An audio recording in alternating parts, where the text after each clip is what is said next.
I grew up in a little village in England where there wasn't a whole lot to do, so I learned to play guitar fairly early in life.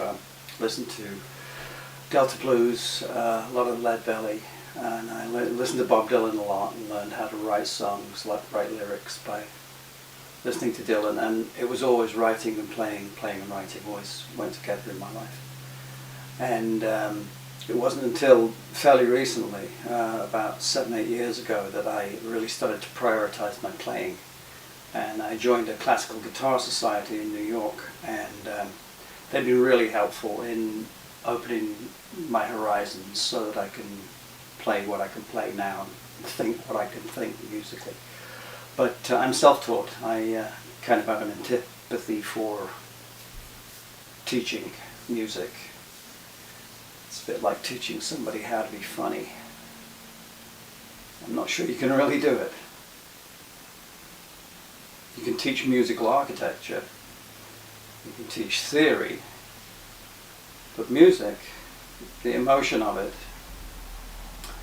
that's teaching a feeling which I'm not sure is possible.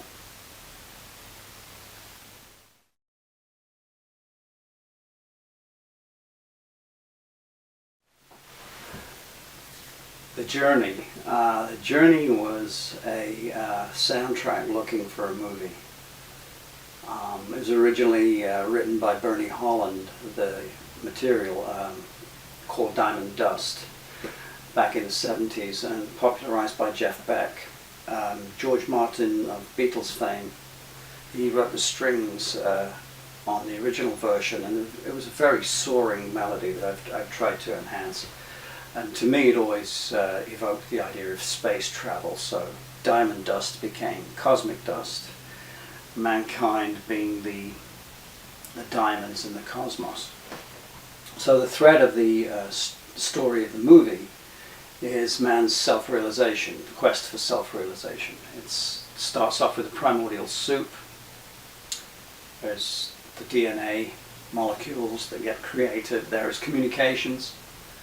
There's travel, and finally there is the spiritual realization that's depicted by the statues of Siddhartha that we filmed in a cave in Laos on the side of the Mekong River.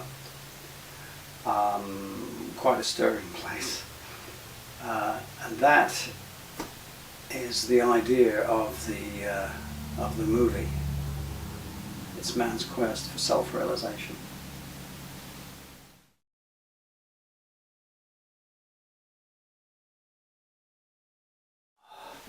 Favorite musicians? They come in many shapes and sizes. As a guitar player, an electric guitar player, of course I have to say Hendrix first. He kind of invented it. But I grew up on the Chicago school. People like Freddie King and Buddy Guy were tremendously influential. And their offshoots in England, Jeff Beck, Peter Green, Paul Kossoff, Rory Gallagher. They were all very influential on my playing, and I still love to listen to them.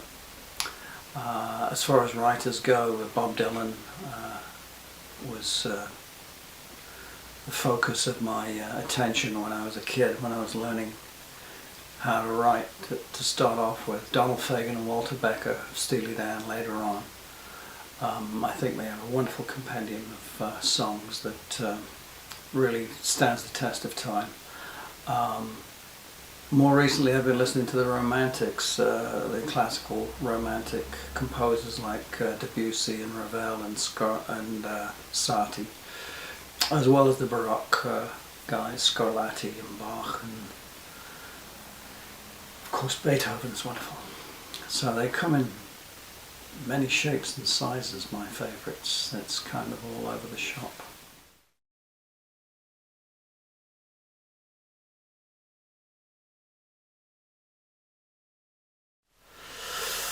I think if money were no object, I'd take a film crew on the road with a band, and I would photograph live concerts.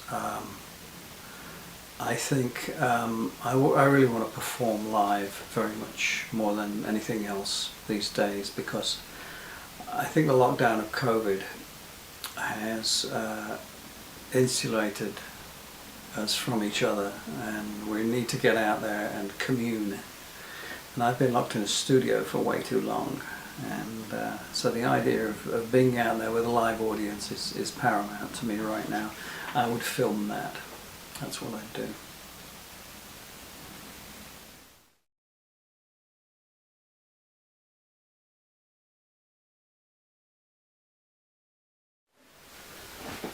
Hardest part of making the journey, as is in any of the pieces that I do like this, the guitar videos, is the fact that the distraction of recording the visual element along with recording the audio element puts a massive load on the performer in terms of distractions. So one's performance level tends to go down because of that. So it takes a lot more concentration and effort to get a take that's acceptable. So it was really a musical problem that was engendered by doing a musical video. And we're talking doing live playing, not lip syncing anything. Once that hurdle has been overcome, there is the visual elements of putting it together. That went fairly smoothly. The idea germinated, and then it was kind of off to the races. And I have quite a lot of fun putting together the little vignettes of videos and stuff, background that tells the story.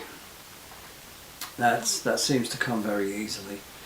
It's the main platform, the audio platform, that gives me the trouble. And really that's the focus of it for me, so it's probably understandable. The individual parts, getting those right, the arpeggiated piano part that's played on one of the guitars on took years to get right. Getting the drums right was very challenging. But these were, again, they were all musical things. They weren't really visual things. Part of the filmmaking, as it were, that was a problem. Obviously, the care taken in camera position and lighting and the rest of it, and green screening, making sure that all that works. That's just time consuming. It's you may blow a whole take just because the light was very slightly wrong. Everything else has been perfect about it, but the whole thing's gone.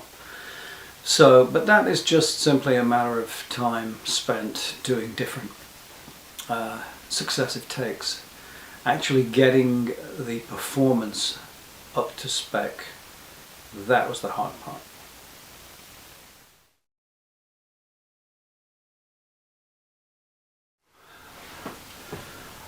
My next work is going to be based on Francisco Tárrega's Capricho Arab, so it's a dance, and that will be again a guitar performance, but I don't plan on doing too many more of these. I believe visually there's only so much mileage you can get out of it, and so I plan on moving into doing scores for films.